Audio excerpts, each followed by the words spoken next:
महाभारत एक चक्रव्यूह, एक ऐसा गहरा जाल जहां अपनों का खून अपनों के ही हाथों बहा और जहां सही और गलत के बीच की सारी लकीरें मिट गईं। सोच कर देखिए, जिस युद्ध में स्वयं ब्रह्मांड के रचयिता श्री कृष्ण मौजूद थे, आखिर उस युद्ध को टाला क्यों नहीं जा सका? कैसे भीष्म पितामह की एक प्रतिज्ञा ने उस विशाल युद्ध की नींव रख दी, जो आज भी दुनिया के सबसे बड़े युद्धों में से माना जाता है, जहां लगभग 40 लाख लोगों ने अपनी जान गंवाई थी। तो मित्रों, आज की इस वीडियो में हम जानेंगे महाभारत की पूरी कहानी, जो सिर्फ 18 दिनों तक चलने वाला एक युद्ध नहीं, बल्कि लालच, चालाकी, श्राप, प्रतिज्ञा और प्रतिशोध की एक ऐसी महागाथा है जो युगों युगों तक सुनाई जाएगी। तो चलिए समय में पीछे चलते हैं, क्योंकि कुरु वंश के इस विनाशकारी इतिहास की शुरुआत आज से 5000 साल पहले एक साधारण सी नाव चलाने वाली लड़की से होती है। लेकिन उससे पहले कमेंट में जय श्री कृष्ण जरूर लिखें। यदा यदा हि धर्मस्य ग्लानिर्भवति भारत अभ्युत्थानमधर्मस्य तदात्मानं सृजाम्यहम् परित्राणाय साधूनां विनाशाय च दुष्कृतां धर्म संस्थापनार्थाय संभवामि युगे युगे।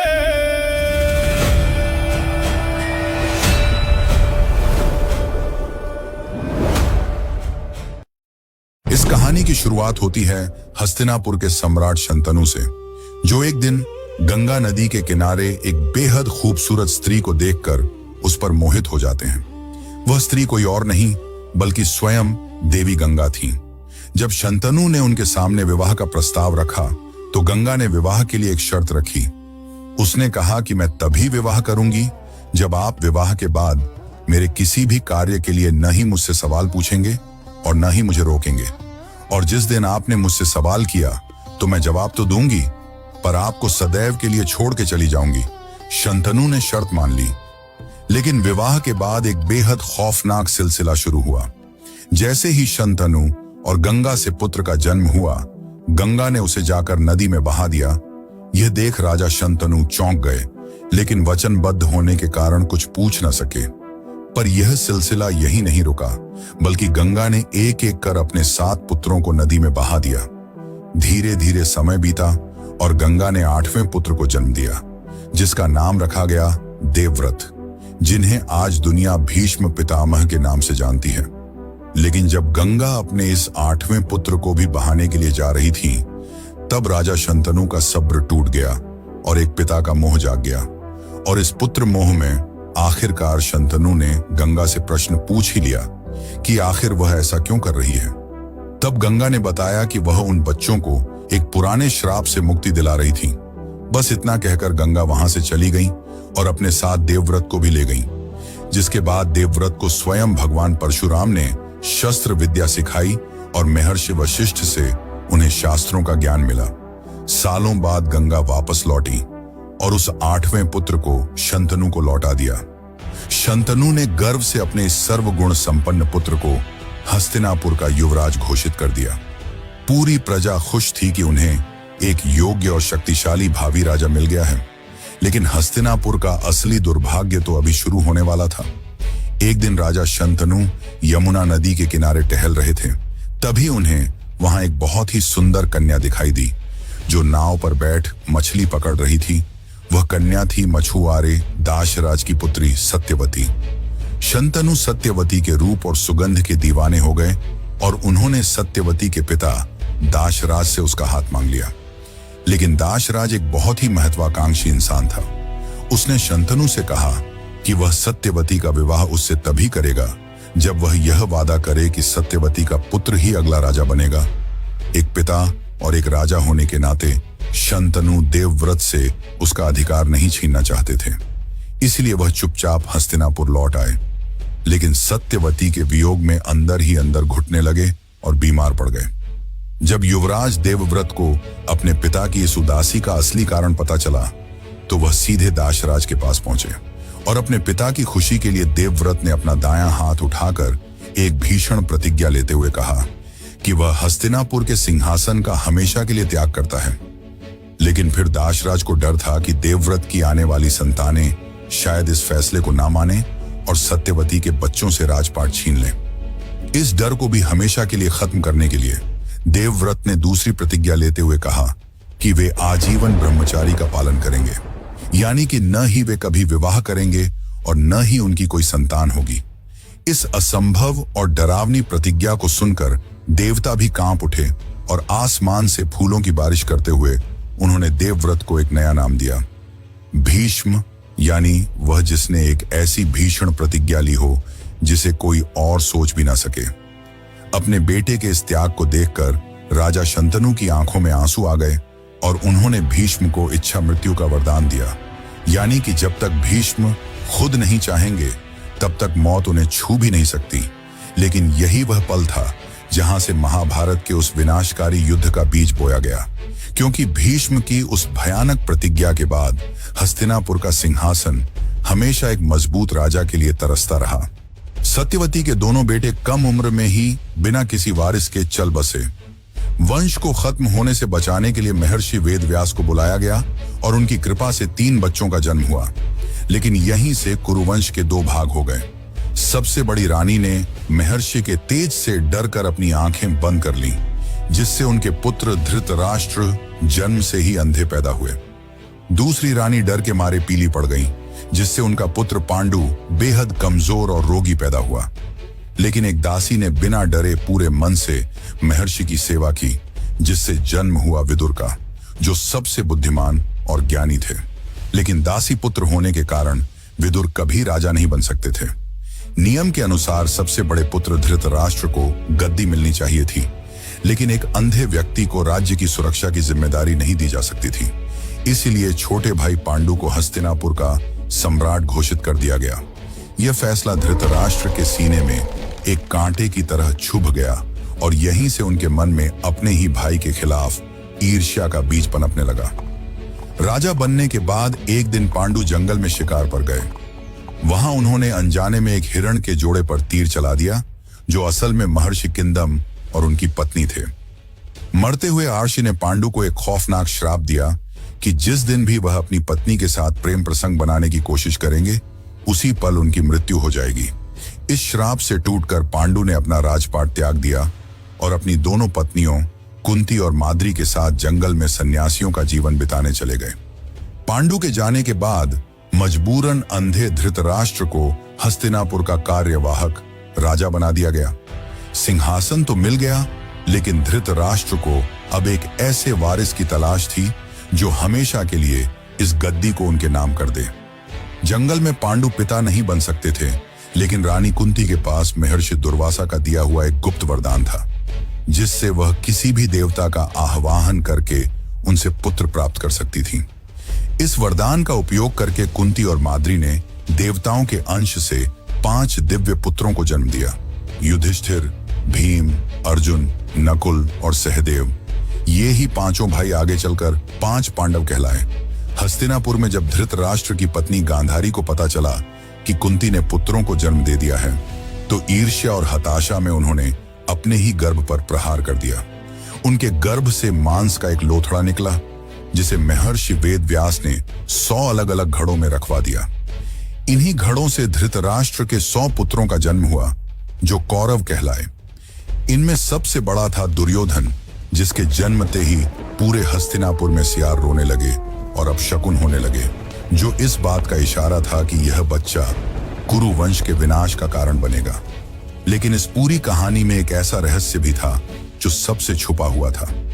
कुंती ने पांडु से विवाह करने से बहुत पहले सिर्फ अपने वरदान को आजमाने के लिए सूर्यदेव का आह्वान कर लिया था, जिससे एक बेहद तेजस्वी पुत्र का जन्म हुआ, जिसके शरीर पर जन्म से ही सोने का कवच और कुंडल था। लेकिन समाज और बदनामी के डर से एक कुंवारी मां ने अपने उस कलेजे के टुकड़े को एक टोकरी में रखकर नदी में बहा दिया।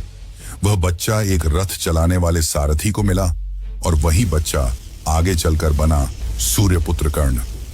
कर्ण, जो असल में पांडवों का सबसे बड़ा भाई और हस्तिनापुर के सिंहासन का असली हकदार था, लेकिन अपनी किस्मत और समाज के तानों के कारण हमेशा एक पहचान के लिए तरसता रहा और सूर्यपुत्र से बन गया सूतपुत्र कर्ण।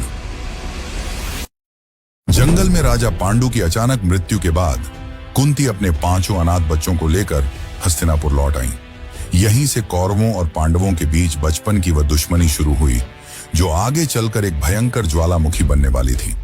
दुर्योधन को शुरू से ही पांडवों से सख्त नफरत थी, खासकर भीम से, जो अपनी ताकत से कौरवों को खेल खेल में ही धूल चटा देता था। जब ये राजकुमार थोड़े बड़े हुए तो पितामह भीष्म ने इन्हें अस्त्र शस्त्र की शिक्षा देने के लिए गुरु द्रोणाचार्य को नियुक्त किया। द्रोणाचार्य ने अपने सभी शिष्यों में से अर्जुन को सबसे श्रेष्ठ माना और उसे दुनिया का सबसे महान धनुर्धर बनाने का वचन दे दिया। लेकिन इसी वचन को निभाने के लिए द्रोणाचार्य ने जंगल में रहने वाले एक भील पुत्र एकलव्य के साथ एक बहुत बड़ा छल किया। एकलव्य ने द्रोणाचार्य की मिट्टी की मूर्ति बनाकर छुप छुप कर अभ्यास किया था और वह अर्जुन से भी बेहतर धनुर्धर बन चुका था।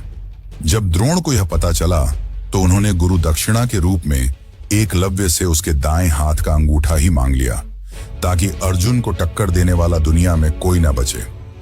शिक्षा पूरी होने के बाद हस्तिनापुर की प्रजा युधिष्ठिर के धर्म और न्याय से इतनी प्रभावित हुई कि उन्होंने युधिष्ठिर को अपना भावी राजा मान लिया। यह बात सत्ता के भूखे दुर्योधन को बिल्कुल बर्दाश्त नहीं हुई। अपने शातिर मामा शकुनी के साथ मिलकर दुर्योधन ने पांडवों को हमेशा के लिए रास्ते से हटाने की एक खौफनाक साजिश रची। उसने बहुत ही चालाकी से पांडवों को एक उत्सव के बहाने वर्णावत नाम की जगह पर भेज दिया। वहां उनके ठहरने के लिए एक विशेष और भव्य महल बनवाया गया था, जिसे लाक्षागृह कहा जाता था। बाहर से देखने में यह एक आलीशान महल था, लेकिन असल में इसे लाख, राल, मोम और सूखी घास जैसी चीजों से बनाया गया था, जो एक पल में भयंकर आग पकड़ लेती हैं। दुर्योधन की योजना थी कि जब पांडव गहरी नींद में सो रहे हों तो रात के अंधेरे में महल में आग लगा दी जाए। लेकिन पांडवों के सबसे बड़े शुभचिंतक विदुर को इस साजिश की भनक लग गई थी। उन्होंने गुप्त रूप से एक खणिक को भेजकर महल के अंदर से जंगल तक जाने वाली एक गुप्त सुरंग बनवा दी। जब लाक्षागृह में आग लगाई गई तो लपटें इतनी भयंकर थीं कि पूरा महल पल भर में जलकर खाक हो गया। कौरवों ने जश्न मनाया कि पांडव जलकर राख हो गए हैं, लेकिन असल में वे अपनी माता कुंती के साथ उस गुप्त सुरंग से सुरक्षित बच निकले थे। इस घटना के बाद कौरवों की नजरों से बचने के लिए पांडवों ने अपनी असली पहचान छुपा ली और मुनि और ब्राह्मणों का भेष बनाकर अज्ञात जीवन जीने लगे।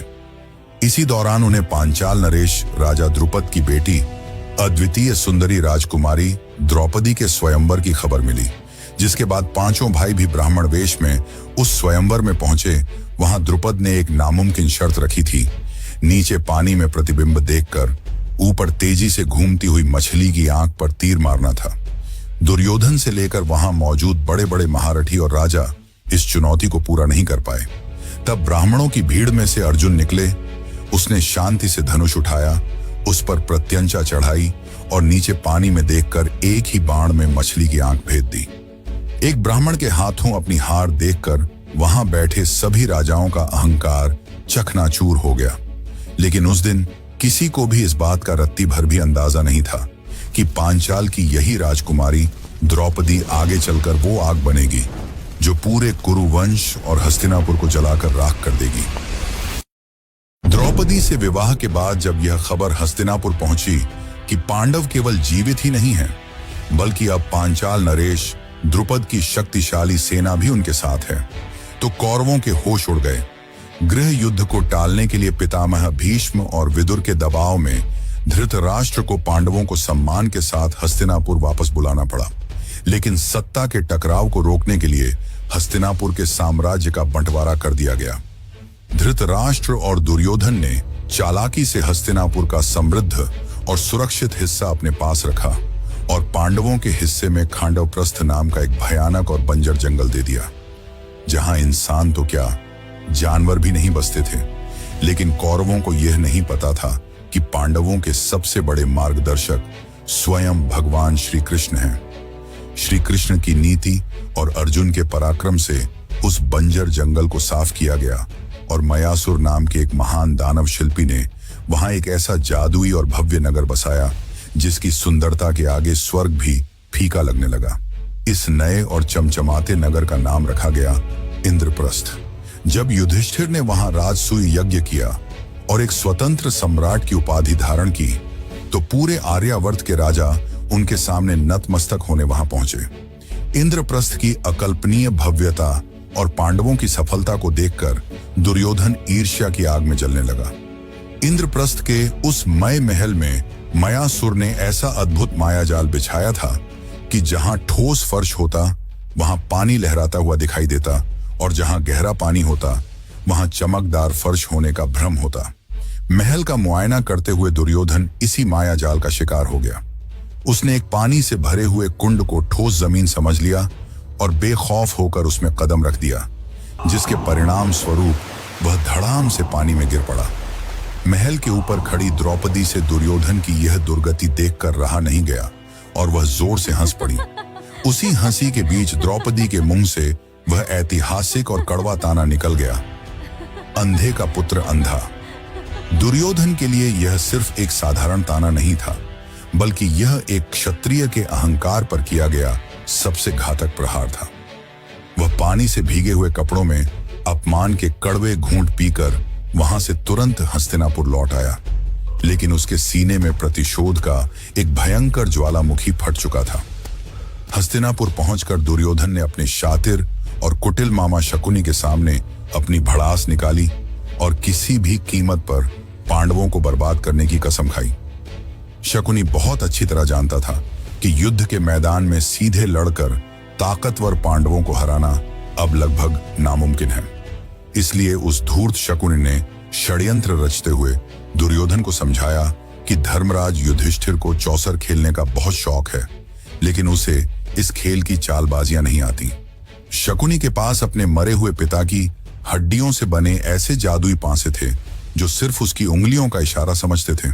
यह खौफनाक योजना बनी कि युधिष्ठिर को सम्मान के साथ चौसर के खेल के लिए हस्तिनापुर आमंत्रित किया जाए और दांव में उनका पूरा साम्राज्य, उनका सारा धन और उनका गुरूर सब कुछ जीत लिया जाए। शकुनी के कुटिल निमंत्रण को धर्मराज युधिष्ठिर ठुकरा नहीं सके और अपने भाइयों के साथ हस्तिनापुर पहुंच गए। राज्य सभा में चौसर की बिसात बिछाई गई। दुर्योधन ने चाल चलते हुए कहा कि दाम वह लगाएगा, लेकिन उसके पांच से मामा शकुनी फेंकेंगे। शकुनी के जादुई पांच से सिर्फ उसके इशारों पर नाचते थे। खेल शुरू हुआ और युधिष्ठिर एक एक करके अपना सब कुछ हारने लगे। उनका सारा खजाना, सोने चांदी के रथ, विशाल सेना और यहां तक कि उनका स्वर्ग जैसा इंद्रप्रस्थ भी शकुनी के पांसों की भेंट चढ़ गया। जब हारने के लिए कोई संपत्ति नहीं बची तो जुए के नशे और हताशा में युधिष्ठिर ने अपने भाइयों नकुल, सहदेव, अर्जुन और भीम को दांव पर लगा दिया और उन्हें भी हार गए। अंत में उन्होंने खुद को दांव पर लगाया और दास बन गए। पूरी सभा सन्न थी, लेकिन शकुनी का जहर अभी खत्म नहीं हुआ था। उसने युधिष्ठिर को उकसाते हुए कहा कि अभी भी तुम्हारे पास तुम्हारी सबसे मूल्यवान संपत्ति बाकी है, तुम्हारी पत्नी द्रौपदी।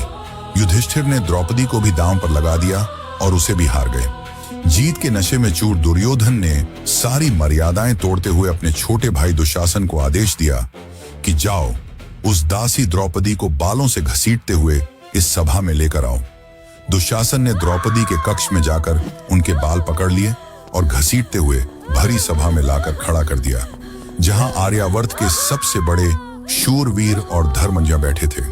द्रौपदी दर्द और अपमान से रो रही थी।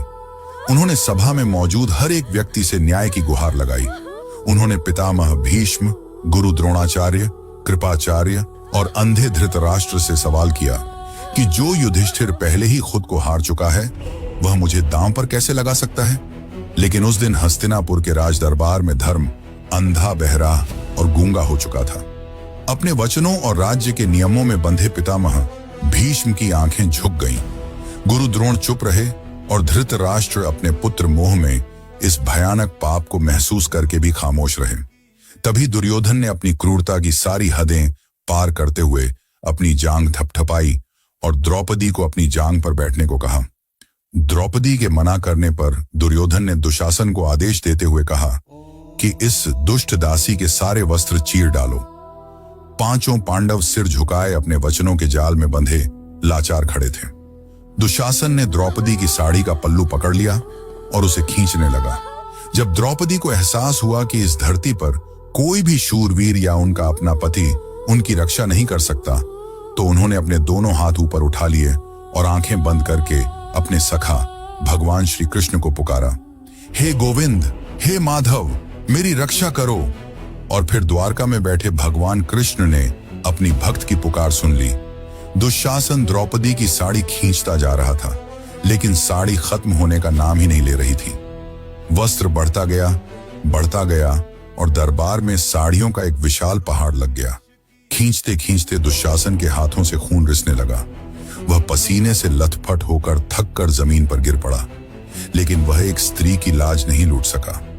इस भयानक अपमान की आग में जलते हुए महाबली भीम ने उस दिन बीच सभा में प्रतिज्ञा लेते हुए कहा कि वह युद्ध भूमि में दुशासन की छाती फाड़कर उसका खून पिएगा और अपनी गदा से दुर्योधन की उस जांघ को चकनाचूर कर देगा जिस पर उसने द्रौपदी को बैठने का इशारा किया था।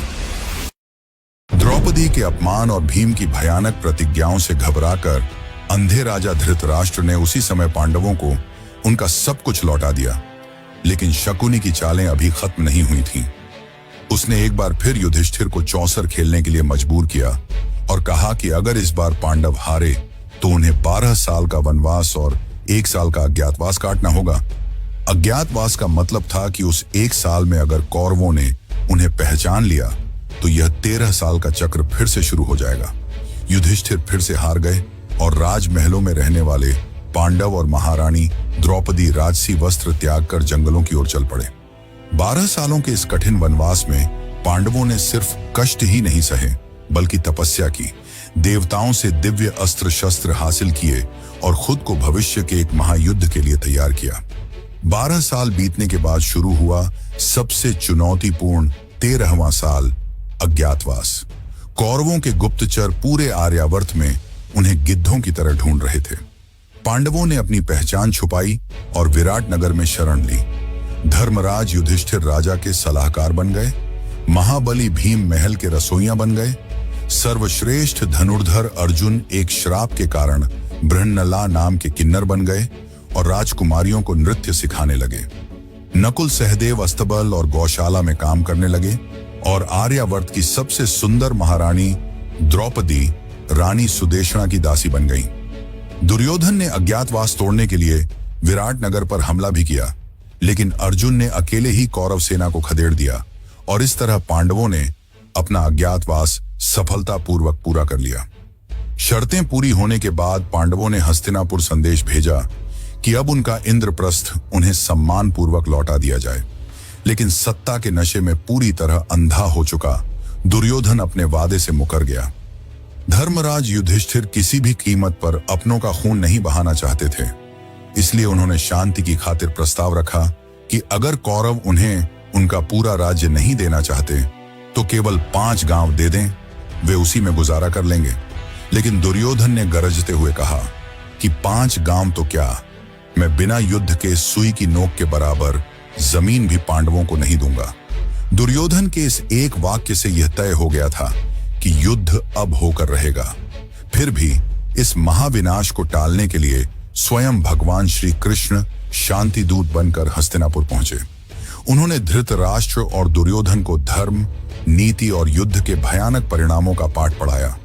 उन्होंने समझाया कि यह युद्ध सिर्फ 2 परिवारों को नहीं, बल्कि पूरे भारतवर्ष को श्मशान बना देगा। लेकिन मूर्ख दुर्योधन ने कृष्ण की बातों को अनसुना कर दिया। उल्टे उसने अपने सैनिकों को आदेश दिया कि इस शांति दूत को जंजीरों में बांधकर बंदी बना लिया जाए। यह आदेश सुनकर श्री कृष्ण हंस पड़े और उसी पल राजदरबार में श्री कृष्ण ने अपना वह भयानक और अनंत विराट रूप दिखाया। उनके उस चमत्कारी रूप में पूरा ब्रह्मांड, तारे, ग्रह और सारे देवता समाये हुए थे। उनके शरीर से 100 सूर्यों के बराबर रोशनी निकल रही थी। जिस कारण कोई भी ठीक से इस विराट रूप को नहीं देख पाया, सिवाय कुछ लोगों के जैसे भीष्म पितामह, द्रोणाचार्य आदि। अंततः वह दिन आ ही गया जिसका पूरे आर्यावर्त को डर था। कुरुक्षेत्र के उस विशाल और भयंकर मैदान में दुनिया की दो सबसे बड़ी सेनाएं आमने सामने खड़ी थीं।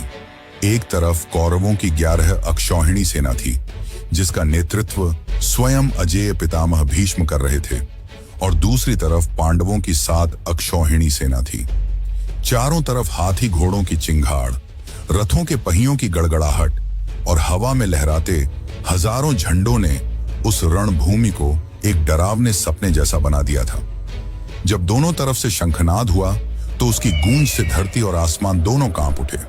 युद्ध बस शुरू ही होने वाला था कि सर्वश्रेष्ठ धनुर्धर अर्जुन ने अपने सारथी भगवान श्री कृष्ण से कहा कि हे माधव, मेरे रथ को दोनों सेनाओं के बीचों बीच ले चलिए, ताकि मैं देख सकूं कि आज मुझे इस रणभूमि में किन लोगों से युद्ध करना है। श्री कृष्ण ने मुस्कुराते हुए रथ को ठीक पितामह भीष्म और गुरु द्रोण के सामने ले जाकर खड़ा कर दिया। लेकिन वहां खड़े होकर अर्जुन ने देखा कि उसके सामने दुश्मनों की कतार नहीं, बल्कि अपना परिवार था। वो पितामह भीष्म जिनकी गोद में खेलकर वह बड़ा हुआ था, वो गुरु द्रोण जिन्होंने उसे बाण चलाना सिखाया था, उसके अपने चचेरे भाई, चाचा, मामा और अनगिनत सगे संबंधी। अपनों के खून से सनी हुई राजगद्दी की कल्पना मात्र से अर्जुन का दिल दहल उठा। मोह और शोक ने उसे इस कदर जकड़ लिया कि उसका पूरा शरीर कांपने लगा। उसके हाथों से उसका अजेय धनुष गांडीव फिसल कर गिर पड़ा। अर्जुन की आंखों में आंसू आ गए और वह अपने रथ के पिछले हिस्से में बैठ गया। उसने श्री कृष्ण से कहा कि हे केशव, मैं अपने ही दादा और गुरुओं के सीने में तीर कैसे उतार सकता हूं? मैं ये युद्ध नहीं लड़ सकता। मुझे ऐसा खून से सना हुआ साम्राज्य नहीं चाहिए। मैं सन्यासी बनकर भीख मांगकर खा लूंगा, लेकिन अपनों का वध नहीं करूंगा। तब भगवान श्री कृष्ण ने अर्जुन को वह परम ज्ञान दिया जिसे आज पूरी दुनिया भगवत गीता के नाम से जानती है। श्री कृष्ण ने अर्जुन को झकझोरते हुए कहा कि हे पार्थ, यह कायरता तुम्हें शोभा नहीं देती। तुम एक क्षत्रिय हो और धर्म की रक्षा के लिए युद्ध करना तुम्हारा कर्तव्य है। तुम जिनके मरने का शोक कर रहे हो, वो असल में सिर्फ एक शरीर है, क्योंकि आत्मा तो अजर और अमर है। उसे न तो हथियार काट सकता है, न आग जला सकती है, न पानी गला सकता है, और न ही हवा सुखा सकती है। श्री कृष्ण ने अर्जुन को निष्काम कर्म का वह महान सिद्धांत समझाया कि इंसान का अधिकार सिर्फ अपने कर्मों पर है, उसके फल पर नहीं। उन्होंने अर्जुन से कहा कि सामने खड़े ये सभी लोग अपने पापों और अधर्म के कारण मेरे द्वारा पहले ही मारे जा चुके हैं। तुम तो बस उन्हें उनके अंजाम तक पहुंचाने का एक जरिया हो। अर्जुन के मन का आखिरी संदेह मिटाने के लिए श्री कृष्ण ने एक बार फिर अपना वह अनंत विराट रूप दिखाया। ओम नारायण विश्वरूपाय नमः। जिसमें अर्जुन ने देखा कि पूरे ब्रह्मांड का सृजन और विनाश श्री कृष्ण के ही भीतर हो रहा है, और सारे योद्धाओं की आत्माएं उनके मुख में समा रही हैं। इस परम दिव्य ज्ञान और भगवान के उस असीम स्वरूप को देखकर अर्जुन का सारा मोह, भ्रम और अज्ञान जलकर भस्म हो गया। उसकी आंखों में एक नई दृढ़ता आ गई। उसने एक बार फिर अपना गांडीव धनुष मजबूती से उठाया और उसकी प्रचंड टंकार से पूरा कुरुक्षेत्र गूंज उठा। अब अर्जुन के सामने सिर्फ अधर्म खड़ा था, और इसी के साथ दुनिया का सबसे खौफनाक महायुद्ध आरंभ हो गया। कुरुक्षेत्र के मैदान में जब युद्ध शुरू हुआ तो शुरुआती 10 दिनों तक कौरव सेना के सेनापति पितामह भीष्म ने पांडवों की सेना में हाहाकार मचा दिया। उनका सामना करना किसी के भी बस की बात नहीं थी। पांडवों को समझ आ गया था कि जब तक भीष्म के हाथ में शस्त्र हैं, वे यह युद्ध नहीं जीत सकते। तब भगवान श्री कृष्ण की नीति के अनुसार अर्जुन ने शिखंडी को अपने रथ के आगे खड़ा किया। शिखंडी पिछले जन्म में अंबा थी, और पितामह भीष्म ने प्रतिज्ञा ली थी कि वे किसी स्त्री या स्त्री समान व्यक्ति पर हथियार नहीं उठाएंगे। शिखंडी को सामने देखकर भीष्म ने अपने शस्त्र नीचे रख दिए। इसी मौके का फायदा उठाकर अर्जुन ने अपने तीरों की ऐसी भीषण बारिश की कि भीष्म का पूरा शरीर बाणों से छलनी हो गया और वे रथ से नीचे गिर पड़े। लेकिन उनके शरीर का एक भी हिस्सा जमीन को नहीं छू रहा था। वे तीरों की एक भयानक शैया पर लेटे हुए थे। अपनी इच्छा मृत्यु के वरदान के कारण उन्होंने अपने प्राण नहीं त्यागे, क्योंकि वे प्राण तब तक नहीं त्यागना चाहते थे जब तक हस्तिनापुर का साम्राज्य किसी सुरक्षित हाथों में न चला जाए। भीष्म के गिरने के बाद कौरवों के नए सेनापति बने गुरु द्रोणाचार्य। द्रोणाचार्य ने युधिष्ठिर को बंदी बनाने के लिए एक अभेद्य चक्र व्यूह की रचना की। इस व्यूह को तोड़ने की कला सिर्फ अर्जुन को पता थी, लेकिन कौरवों ने चाल चलकर अर्जुन को युद्ध के दूसरे छोर पर उलझा दिया। ऐसे में युधिष्ठिर को बचाने के लिए अर्जुन का 16 साल का वीर पुत्र अभिमन्यु उस चक्रव्यूह में कूद पड़ा। अभिमन्यु को चक्रव्यूह के अंदर जाना तो आता था, लेकिन बाहर निकलने का रास्ता उसे नहीं पता था। जब वह व्यूह में घुसा तो कौरवों के जीजा जयद्रथ ने वरदान के प्रभाव से बाकी चारों पांडवों को व्यूह के दरवाजे पर ही रोक दिया। 16 साल का वह किशोर अंदर अकेला पड़ गया, लेकिन उसने ऐसा भयंकर युद्ध किया कि कौरवों के पसीने छूट गए। हार से बौखलाए कौरवों ने युद्ध के सारे नियम तोड़ते हुए उस निहत्थे बच्चे को चारों तरफ से घेर लिया और बेरहमी से उसकी हत्या कर दी। अभिमन्यु की वह रुला देने वाली शहादत महाभारत के युद्ध का सबसे बड़ा टर्निंग पॉइंट थी। जिस युद्ध में अब तक नियम और मर्यादाएं थीं, अभिमन्यु की मौत के बाद वह एक क्रूर और अंधी हत्याओं के खेल में बदल गया। अपने जवान बेटे के क्षत विक्षत शव को देखकर अर्जुन का सीना फट गया। उसने जल हाथ में लेकर एक खौफनाक प्रतिज्ञा ली कि अगले दिन सूर्यास्त से पहले वह जयद्रथ का वध करेगा, और अगर नहीं कर पाया तो खुद को अग्नि में भस्म कर लेगा। अगले दिन पूरी कौरव सेना जयद्रथ को बचाने में लग गई, लेकिन जब अर्जुन जयद्रथ तक नहीं पहुंच पा रहा था तो श्री कृष्ण ने अपने सुदर्शन चक्र से सूर्य को ढक दिया और अंधेरा कर दिया। सूर्यास्त हुआ समझकर जयद्रथ खुशी से बाहर आ गया। तभी श्री कृष्ण ने चक्र हटा लिया और तुरंत सूरज चमक उठा और अर्जुन ने एक ही तीर से जयद्रथ का सिर धड़ से अलग कर दिया। इसके बाद युद्ध इतना क्रूर हो गया कि रात के अंधेरे में भी लड़ाई होने लगी, जो नियमों के सख्त खिलाफ था। रात के इस युद्ध में भीम के मायावी राक्षस पुत्र घटोत्कच ने कौरव सेना को गाजर मूली की तरह काटना शुरू कर दिया। दुर्योधन की जान बचाने के लिए कर्ण को मजबूरन देवराज इंद्र से मिली अपनी अजेय वासवी शक्ति घटोत्कच पर चलानी पड़ी।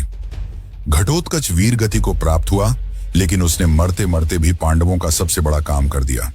कर्ण ने वह अस्त्र अर्जुन के लिए बचाकर रखा था, जो अब खत्म हो चुका था। अब पांडवों के सामने सबसे बड़ी चुनौती गुरु द्रोणाचार्य थे, जो क्रोध में आकर विनाशकारी अस्त्रों का प्रयोग कर रहे थे। उन्हें रोकने के लिए श्री कृष्ण ने एक कूटनीति रची। भीम ने अश्वत्थामा नाम के एक हाथी को मार दिया और चिल्लाने लगे कि अश्वत्थामा मारा गया। द्रोण को विश्वास नहीं हुआ। उन्होंने धर्मराज युधिष्ठिर से सच पूछा।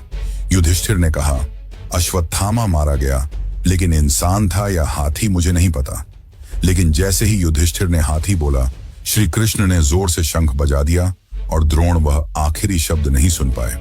अपने बेटे की मौत का सदमा बर्दाश्त न कर पाने के कारण द्रोण ने अपने हथियार डाल दिए और उसी अवस्था में धृष्टद्युम्न ने उनका सिर काट दिया।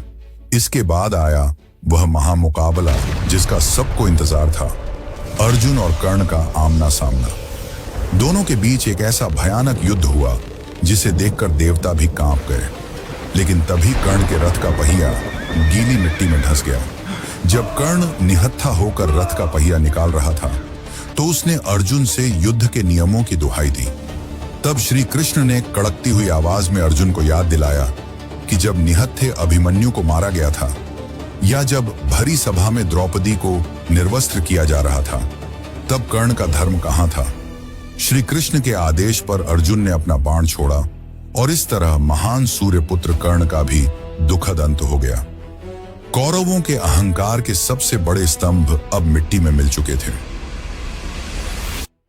कर्ण के वध के बाद कौरव सेना ताश के पत्तों की तरह ढह गई। महाबली भीम ने दुशासन की छाती फाड़कर अपनी रोंगटे खड़े कर देने वाली प्रतिज्ञा पूरी कर ली थी। सारे कौरव मारे जा चुके थे और अब सिर्फ दुर्योधन बचा था। अपनी हार तय देखकर वह द्वैत वन की एक झील में अपनी मायावी विद्या से छुप गया, लेकिन पांडवों ने उसे ढूंढ निकाला। इसके बाद भीम और दुर्योधन के बीच वह अंतिम गदा युद्ध शुरू हुआ जिसने धरती कंपा दी। दोनों ही महाबली थे और युद्ध घंटों चलता रहा। गांधारी के एक विशेष आशीर्वाद के कारण दुर्योधन का ऊपरी शरीर वज्र का हो चुका था, जिसे तोड़ना लगभग असंभव था। जब भीम उसे हरा नहीं पा रहे थे, तब श्री कृष्ण ने अपनी जांघ पर हाथ ठोककर भीम को उनकी वह खौफनाक प्रतिज्ञा याद दिलाई जो उन्होंने द्रौपदी चीरहरण के समय ली थी। इशारा मिलते ही भीम ने गदा युद्ध का नियम तोड़ते हुए दुर्योधन की जांघ पर एक ऐसा भयंकर प्रहार किया कि उसकी जांघें टूट गईं और वह धूल में तड़पता हुआ गिर पड़ा। कुरुवंश का वह अहंकारी युवराज अब खून की उल्टियां करते हुए अपनी मौत की आखिरी सांसें गिन रहा था। लेकिन महाभारत का यह खौफनाक खेल दुर्योधन के गिरने पर खत्म नहीं हुआ। रात के अंधेरे में जब गुरु द्रोण के बेटे अश्वत्थामा ने अपने मित्र दुर्योधन को इस दर्दनाक हालत में देखा, तो उसने प्रतिशोध की आग में जलते हुए दुर्योधन को वचन दिया कि वह आज रात ही पांडवों का सिर काट कर लाएगा। बदले में पूरी तरह अंधा हो चुका अश्वत्थामा रात के उस घने अंधेरे में पांडवों के शिविर में घुस गया। उस समय पांचों पांडव वहां मौजूद नहीं थे, लेकिन द्रौपदी के 5 जवान बेटे और पांचाल सेना गहरी नींद में सो रही थी। अश्वत्थामा ने सोते हुए लोगों पर ऐसा क्रूर और अमानवीय नरसंहार किया जिसने युद्ध के बचे खुचे सारे नियम और इंसानियत को हमेशा के लिए शर्मसार कर दिया। उसने एक एक करके द्रौपदी के 5 बेटों का गला रेत दिया और उनके कटे हुए सिर ले जाकर मरते हुए दुर्योधन के सामने रख दिए। जब सुबह पांडव लौटे और उन्होंने अपने बच्चों के कटे हुए शव देखे, तो शिविर में हाहाकार मच गया। द्रौपदी के दर्दनाक विलाप ने आसमान फाड़ दिया। क्रोध की आग में जलते हुए पांडवों ने अश्वत्थामा का पीछा किया और उसे ढूंढ निकाला। खुद को अर्जुन और भीम से घिरा देखकर बौखलाए और कायर अश्वत्थामा ने दुनिया का सबसे महाविनाशकारी अस्त्र ब्रह्मास्त्र निकाल लिया। अर्जुन ने भी बचाव में अपना ब्रह्मास्त्र निकाला, लेकिन महर्षि व्यास के रोकने पर अर्जुन ने अपना अस्त्र वापस ले लिया। लेकिन अश्वत्थामा को ब्रह्मास्त्र वापस लेना नहीं आता था। पांडवों के वंश को हमेशा के लिए जड़ से मिटाने के एक खौफनाक इरादे से उस नीच अश्वत्थामा ने ब्रह्मास्त्र की दिशा बदल दी और उसे अभिमन्यु की 16 साल की विधवा पत्नी उत्तरा के गर्भ में पल रहे बच्चे की ओर छोड़ दिया। जिसके बाद श्री कृष्ण ने उस बच्चे को तो बचा लिया, लेकिन एक अजन्मे बच्चे पर इस कायरतापूर्ण प्रहार को देखकर उनका क्रोध अपनी सारी सीमाएं तोड़ गया और उन्होंने अश्वत्थामा को श्राप देते हुए कहा कि हे अश्वत्थामा, तू मौत के लिए तरसेगा, लेकिन मौत तुझे गले नहीं लगाएगी। युगों युगों तक, जब तक यह सृष्टि रहेगी, तू शरीर पर कोढ़, रिसते हुए घाव और खून पीप से लथपथ होकर इस धरती के सबसे सुनसान जंगलों में एक प्रेत की तरह भटकता रहेगा। इंसान की तो बात दूर, जानवर भी तेरी बदबू से दूर भागेंगे। यह श्राप इतना खौफनाक था कि आज 5000 साल बाद भी कई लोग यह दावा करते हैं कि अश्वत्थामा अपने उसी सड़े गले शरीर के साथ जंगलों के घने अंधेरे में मुक्ति की भीख मांग रहा है। कुरुक्षेत्र का युद्ध भले ही खत्म हो गया था, लेकिन यह जीत किसी जश्न जैसी नहीं थी। जब पांडव युद्ध के बाद कुरुक्षेत्र के मैदान में पहुंचे, तो वहां सिर्फ लाशों के पहाड़, खून के तालाब और विधवाओं की चीख पुकार थी। 18 दिनों के इस महाविनाश में लगभग 40 लाख लोग मारे गए थे। धर्मराज युधिष्ठिर को हस्तिनापुर का रक्त रंजित सिंहासन मिल गया, लेकिन इस जीत की सबसे भारी कीमत चुकानी पड़ी भगवान श्री कृष्ण को। जब धृतराष्ट्र और गांधारी युद्ध भूमि में अपने 100 बेटों के क्षत विक्षत शवों को देखने पहुंचे, तो गांधारी का सीना फटने लगा। अपने बच्चों के मोह में अंधी हो चुकी गांधारी ने अपना सारा क्रोध श्री कृष्ण पर निकाल दिया। उसने रोते हुए श्री कृष्ण को श्राप दिया कि जिस तरह तुम्हारे सामने मेरे कुरुवंश का नाश हुआ है, उसी तरह तुम्हारा यदुवंश भी पूरी तरह समाप्त हो जाएगा। ब्रह्मांड के रचयिता श्री कृष्ण ने मुस्कुराते हुए गांधारी के इस भयानक श्राप को स्वीकार कर लिया, क्योंकि वो जानते थे कि अधर्म अब उनके अपने यदुवंश में भी पनपने लगा था। समय का पहिया घूमा और 36 साल बाद गांधारी का श्राप सच होने लगा। द्वारका के यादव सत्ता और शराब के नशे में इतने अंधे हो गए कि उन्होंने एक दूसरे के खून की नदियां बहा दी। पूरा यदुवंश आपस में ही लड़कर खत्म हो गया। इसके बाद एक दिन श्री कृष्ण जंगल में एक पेड़ के नीचे विश्राम कर रहे थे। तभी जरा नाम के एक शिकारी ने दूर से उनके चमकते हुए पैर को हिरण की आंख समझकर एक विषैला तीर चला दिया। यह तीर सीधे भगवान के पैर में लगा और इसी के साथ श्री कृष्ण ने अपनी मानव देह का त्याग कर दिया। उनके जाते ही उनकी बसाई हुई वह भव्य और सुनहरी द्वारका नगरी समुद्र की उफनती लहरों में हमेशा के लिए डूब गई। जब यह खबर हस्तिनापुर पहुंची तो श्री कृष्ण के बिना पांडवों का इस संसार से मोह पूरी तरह भंग हो गया। उनका जीवन का उद्देश्य अब पूरा हो चुका था। युधिष्ठिर ने अपना राज्यपाट अभिमन्यु के बेटे परीक्षित को सौंप दिया और पांचों पांडव, महारानी द्रौपदी और उनके पीछे पीछे चलने वाले एक आवारा कुत्ते के साथ अपना सब कुछ त्याग कर मोक्ष की तलाश में हिमालय की ओर निकल पड़े। इसे ही स्वर्गारोहण या स्वर्ग की अंतिम यात्रा कहा जाता है। बर्फीले पहाड़ों पर चढ़ते हुए इस कठिन यात्रा में प्रकृति ने उनके कर्मों का हिसाब करना शुरू कर दिया। सबसे पहले महारानी द्रौपदी बर्फ में गिरकर अपने प्राण त्याग देती हैं, क्योंकि उन्होंने अपने पांचों पतियों में से अर्जुन से सबसे ज्यादा प्रेम किया था। इसके बाद अपने ज्ञान का घमंड करने वाले सहदेव, अपने रूप का अहंकार करने वाले नकुल, दुनिया के सर्वश्रेष्ठ धनुर्धर होने का गुरूर पालने वाले अर्जुन और अंततः अपने बाहुबल पर सबसे ज्यादा गर्व करने वाले महाबली भीम भी एक एक करके बर्फ में गिरकर मौत की नींद सो गए। कोई भी अपनी मंजिल तक नहीं पहुंच पाया, क्योंकि उन सभी के अंदर कोई न कोई सांसारिक मोह या अहंकार बाकी था। उस बर्फीले तूफान में अंत तक केवल दो ही लोग चलते रहे, धर्मराज युधिष्ठिर, जिन्होंने जीवन भर धर्म का पालन किया था, और वह आवारा कुत्ता जो शुरुआत से उनके साथ था। जब युधिष्ठिर हिमालय की सबसे ऊंची चोटी पर पहुंचे तो स्वयं देवराज इंद्र अपना रथ लेकर उन्हें सशरीर स्वर्ग ले जाने के लिए प्रकट हुए। लेकिन इंद्र ने शर्त रखी कि यह कुत्ता स्वर्ग में नहीं जा सकता। युधिष्ठिर ने साफ कह दिया कि जो जीव इस कठिन यात्रा में अंत तक मेरे साथ रहा, मैं उसे छोड़कर अकेला स्वर्ग नहीं जा सकता। अगर इसे स्वर्ग में जगह नहीं मिलेगी तो मैं भी अपना स्थान ठुकराता हूं। युधिष्ठिर की यह बात सुनते ही वह कुत्ता अपने असली रूप में आ गया। वह और कोई नहीं बल्कि स्वयं यमराज थे, जो युधिष्ठिर की आखिरी परीक्षा ले रहे थे। युधिष्ठिर इस परीक्षा में सफल हुए और वह एकमात्र ऐसे इंसान बने जिन्हें उनके मानव शरीर के साथ स्वर्ग में प्रवेश मिला। और इसी के साथ दुनिया के सबसे बड़े महाकाव्य महाभारत का अंत हो जाता है।